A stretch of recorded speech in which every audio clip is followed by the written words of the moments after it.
उससे अधिक नहीं देंगे भगवान। और जीवन में अच्छा और बुरा, गरीबी हो या धनवान हो, जैसे भी हुआ, भगवान को प्रत्येक दिन धन्यवाद करिए और उनकी इच्छा समझ के अपने उसी जीवन में प्रसन्न रहिए। ऐसा नहीं कि आगे कुछ पाने के लिए मेहनत मत करिए, ये बात नहीं है, अपने कर्म को करिए। लेकिन अगर फल मिलने में देरी है तो भगवान को कोसिए मत, सोचिए कि प्रभु की इच्छा कुछ और है, क्योंकि भगवान की इच्छा प्रबल है महाराज।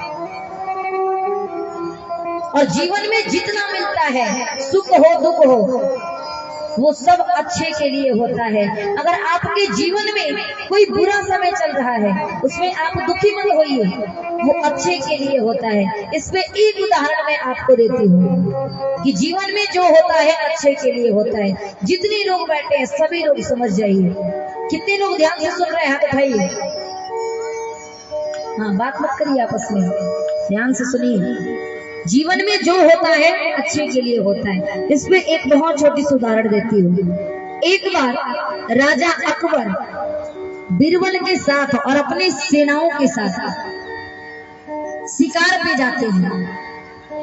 और शिकार पे गए महाराज, वो राजा हैं तो ये तो स्वाभाविक है कि वो तलवार लेकर जाएंगे, तो वो तलवार लेकर के गए। अब किसी कारणवश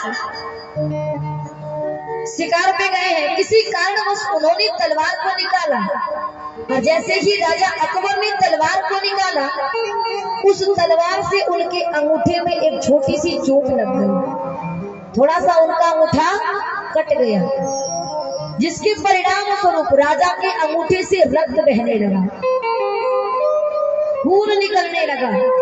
अब राजा बहुत परेशान हुए,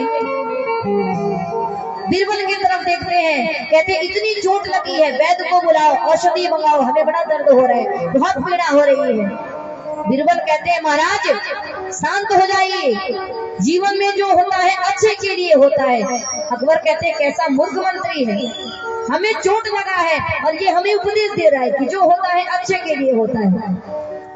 बड़ा मूर्ख है मेरा मंत्री।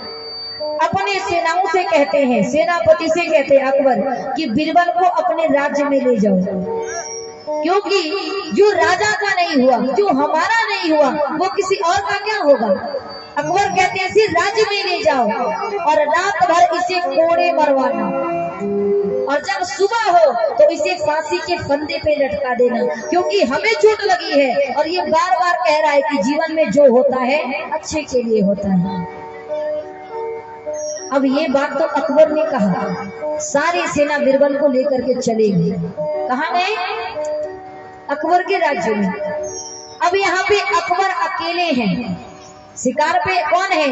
अकबर अकेले घूम रहे हैं। कुछ देर के बाद अकबर देखते हैं कि आदिवासी का एक समूह आता है, आदिवासियों का एक झुंड आता है, और उस समूह के लोग जो हैं वो एक व्यक्ति की तलाश कर रहे थे कि अगर कोई मिल जाए तो हम उसकी बलि चढ़ा दें।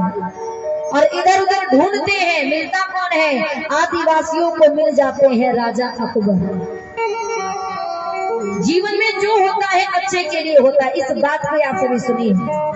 आदिवासियों को अकबर मिलते हैं, अकबर को उठा करके ले जाते हैं आदिवासी, सुंदर वस्त्र पहनाते हैं, उनकी पूजा होती है। बलि चढ़ाने से पहले पूजा होती है महाराज, कहते हैं बलि का बकरा, बकरे की भी पहले पूजा होती है बलि चढ़ाने से पहले। अकबर की पूजा होती है, सुंदर वस्त्र पहनाया जाता है। अब यहाँ पे जैसे ही आदिवासियों ने अकबर की बलि चढ़ाने के लिए तलवार निकाला, एक आदिवासी जोर से चिल्लाता, कहता नहीं इसकी बलि नहीं चढ़ा सकते, इसे छोड़ दो। सबने कहा क्यों छोड़ दे? कहता अरे ये अपवित्र है, इसके अंगूठे में चीर लगी है, चोट लगा है और अंगूठे से रक्त बह रहा है, ये अपवित्र है, इसकी बलि नहीं चढ़ा सकते। और महाराज अकबर को छोड़ दिया जाता है। अब अकबर सोचते हैं कि बीरबल ने सही कहा था कि जीवन में जो होता है वो अच्छे के लिए होता है। दौड़ते भागते अकबर आते हैं अपने राज्य में, और बीरबल के जहाँ पे उन्हें फांसी के फंदे से लटकाने वाले थे वहां अकबर पहुंचते हैं और बीरबल के दोनों पैर को पकड़ लेते हैं। अब फंदे से लटकने वाले थे महाराज, दोनों पैर को पकड़ लेते हैं कि बीरबल, हे मंत्री, तुम सही कह रहे थे कि जीवन में सब कुछ अच्छे के लिए होता है, चाहे बुरा हो तो भी अच्छे के लिए, और अच्छा हो तो अच्छे के लिए ही होता है। लेकिन अकबर ने कहा, बीरबल हमें ये बताओ तुम्हारे साथ अच्छा क्या हुआ? ये भी तो सोचने की बात है। एक जो तर्क है, एक नियम है, वो सबके पे लागू होना चाहिए। अकबर ने कहा, मेरे साथ तो अच्छा हुआ, लेकिन तुम तो निर्दोष हो, तुम्हें रात भर कोड़े से मारा गया, मैं नहीं आता तो फांसी के फंदे से लटक जाते। ये बताओ कि तुम्हारे जीवन में क्या अच्छा हुआ? तुम तो बिना मतलब के ही इतना मार खाए। बीरबल फिर कहते हैं कि महाराज, मैं सत्य कहता हूँ, जीवन में जो होता है वो अच्छे के लिए होता है। राजा ने पूछा, तुम्हारे साथ इसमें अच्छा क्या हुआ? बीरबल कहते हैं, ये बताइए, आदिवासियों के समूह में आप थे तो आपकी बलि नहीं चढ़ी क्योंकि आपके हाथ से रक्त बह रहा था। अगर हमको आप अपने राज्य में नहीं भेजते तो आपके साथ मैं भी वहां रहता, और आपको तो आदिवासी छोड़ देते, लेकिन हम तो पवित्र थे, मेरी बलि वहीं चढ़ जाती। इसलिए कहा गया है महाराज कि जीवन में जो होता है वो अच्छे के लिए होता है। तो जब भी सुख हो दुख हो, बहुत विचलित होने की जरूरत नहीं है। बोलिए कृष्ण कन्हैया लाल की, सांवरे सरकार की। तो धर्म का 5 लक्षण है: सत्य, दया, पवित्रता, तपश्चर्या और इच्छा। अब यहाँ पे आगे कथा आती है। नारद जी से युधिष्ठिर जी कहते हैं कि स्त्रियों के धर्म के बारे में बताइए कि स्त्रियों का मुख्य धर्म क्या है। उन्होंने कहा कि स्त्रियों का सबसे पहला धर्म है पतिव्रता नारी का होना। कौन सा धर्म है? कल परसों की कथा में आपने अनसुईया जी का चरित्र सुना। तो स्त्रियों का पहला धर्म क्या होता है? पतिव्रता नारी का होना। और उसके बाद अन्य सारे धर्म होते हैं कि घर को पवित्र करिए, इच्छा रखिए, लेकिन सबसे पहला धर्म है पतिव्रता नारी का होना। जितनी महिलाएं हैं महाराजा, आप सभी से मैं एक बात कहूंगी कि जीवन में ये हमेशा प्रयास करिए कि हर समय मुस्कुराते रहे। क्या करना है? हर समय मुस्कुराते रहिए। असंभव बात है कि नहीं? कुछ ना कुछ तो घर में होता ही रहता है, लेकिन एक बात जान लीजिए, जिस घर की महिलाएं मुस्कुराती नहीं रहती है, दुख में रहती हैं, आप प्रमाण देख लीजिएगा, उस घर में हमेशा दुख ही दुख रहता है। जब घर की स्त्रियां हंसती हैं तो पूरा घर हंसता है, लेकिन कितना भी धन हो, अगर घर की स्त्री मुंह लटका के बैठी हो तो उस घर में कोई खुशी नहीं दिखती है। सब आप पे निर्भर है। और पुरुष लोग भी ये प्रयास करें कि इनकी मुस्कान में कोई भंग ना पड़े। ये प्रयास करिए आप सभी। छोटे बच्चे घर पे होते हैं तो और मुश्किल है मुस्कुराते रहना हमेशा, लेकिन ये प्रयास करिए कि हमेशा प्रसन्न रहिए। स्त्रियों के धर्म के बारे में बताया गया, पतिव्रता नारी का होना। और उसके बाद अच्छा, कई जगह ऐसा है, हर जगह लगभग कि अपने मुख से अपने पति का नाम नहीं लिया जाता है कि नहीं? आपके यहाँ भी है? हाथ उठा के बताइए। नाम नहीं लेती हैं आप लोग ना?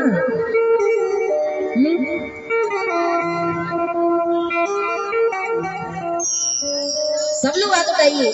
जो लोग नहीं उठा रहे वो लोग नाम लेते हैं क्या?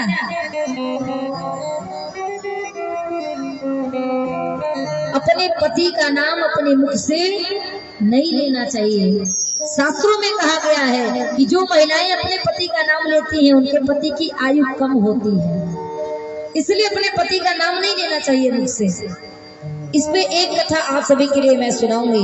एक महिला थी और वो कथा सुनने गई, जैसे आप सभी आए हैं इतने लोग, वो कथा सुनने गई और बैठे बैठे कथा को सुन रही थी।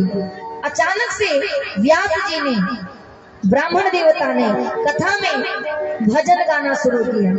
और भजन गाते हैं कि जय रघुनंदन कि कंस निकंदन देवकी नंदन तुम शरणम। जय रघुनंदन कंस निकंदन देवकी नंदन तुम शरणम। जय रघुनंदन कंस निकंदन देवकी नंदन तुम शरणम। वो जो महिला है महाराज, वो अकेले कथा सुनने नहीं गई गई है, अपने जेठ जी की बेटी के साथ गई है कथा सुनने। और जो जेठ की बेटी है उनका नाम है चंपा। क्या नाम है? चंपा। कितने लोगों का चंपा नाम है यहाँ? अपने तो हाथ उठाएंगे नहीं, बगल वाले उठा दे। तो जेठ जी की जो बेटी है उनका नाम था चंपा। और सभी लोग कीर्तन कर रहे थे, लेकिन वो महिला नहीं गा रही थी। अब व्यास जी देखते हैं मंच से, अब वो भी अब इशारा करते हैं कि देवी आप भी गाइए, इतने लोग गा रहे हैं। अब वो महिला कहती है अब तो ब्राह्मण देवता भी देख लिए हैं, अब तो उनके बात को टालेंगे नहीं, गाना ही पड़ेगा। तो वो महिला गाती है। और वो महाराज गा क्यों नहीं रही थी? क्योंकि उसके पति का नाम था देवकी नंदन, इसलिए वो गा नहीं रही थी। सब गा रहे थे, लेकिन उसके पति का नाम देवकी नंदन था, तो वो चुप थी। और जब ब्राह्मण देवता ने कहा तब वो गाती है कि जय रघुनंदन कंस निकंदन, जय रघुनंदन कंस निकंदन, चंपा के चाचा तुम शरणम, रघुनंदन कंस निकंदन, चंपा के चाचा। क्या गाया उसने? कि जय रघुनंदन कंस निकंदन, कि चंपा के चाचा तुम शरणम। भगवान भी ऊपर बैठे बैठे मुस्कुरा रहे हैं। लक्ष्मी जी ने कहा क्या हुआ प्रभु? भगवान कहते हैं वैसे तो मेरे अनेक नाम हैं, लेकिन आज एक और नाम मिल गया। कौन सा नाम? तो चंपा के चाचा। भगवान प्रसन्न हो जाते हैं। कहते हैं महाराज बहुत हृदय से उन्होंने गाया, भाव कुभाव अलख आलस हो, नाम जपत मंगल दिस हो। चाहे कैसा भी भाव हो, भगवान को भजना चाहिए, चाहे जैसी भी भावना हो। मित्र समझिए, पुत्र समझिए, पिता समझिए, शत्रु समझिए। मीरा जी ने तो उन्हें पति ही समझ लिया और उनका इतिहास में नाम हो गया। जो भी समझना है, जो भी संबंध भगवान से बनाना है वो बनाइए, लेकिन भगवान का संबंध जरूर भगवान के साथ रखिए। ये भावना है। आप सभी, हम सभी एक कथा जानते हैं। श्री सुखदेव मुनि महाराज से परीक्षित ने पूछा कि मुनिवर ये बताइए कि सभी लोग कहते हैं कि भगवान का नाम जपते रहिए, क्योंकि ये नहीं पता है कि किसका अंतिम समय कब है। और हम कहते हैं कि अंत समय में जिसका नाम लेंगे, भगवान का नाम लेंगे, तो भगवान के पार्षद लेने आएंगे। और अगर मोह माया में फंसे रहेंगे तो आपको यमदूत लेने आएंगे। सभी जानते हैं। तो परीक्षित ने सुखदेव मुनि महाराज से पूछा कि मुनिवर ये बताइए कि क्या कभी ऐसा हुआ है कि किसी ने भगवान का नाम लिया हो, कुभाव से, भावना अच्छी नहीं हो, लेकिन वो भगवान का नाम लिया हो और भगवान को प्राप्त कर लिया हो? क्या कभी ऐसा हुआ है? श्री सुखदेव मुनि महाराज ने कहा कि ऐसा हुआ है। कब हुआ है? उन्होंने पूछा। मुनिवर कहते हैं कि कन्नौज नगरी में एक ब्राह्मण रहते थे। बहुत ध्यान से सुनिए। कन्नौज नगरी में एक ब्राह्मण रहते थे और उनके एक पुत्र थे। एक बार पुत्र ने कुछ बुरा होते हुए देख लिया और बुराई उनके मन में प्रवेश कर गई। हम कहते हैं महाराज कि जो छोटे बच्चे होते हैं जब भी कुछ बुरा होते हुए देखेंगे तो उसे बहुत जल्दी अपने अंदर उतारने लगते हैं। तो ब्राह्मण के जो पुत्र थे उनका नाम था अजामिल। जोर से कहिए, क्या नाम था? अजामिल। इस कथा को आप सभी याद रखिए कि आपको पता होगा कि नाम जपने से कैसा फल मिलता है, और आप दिन रात नाम जपेंगे प्रभु का। तो जो अजामिल थे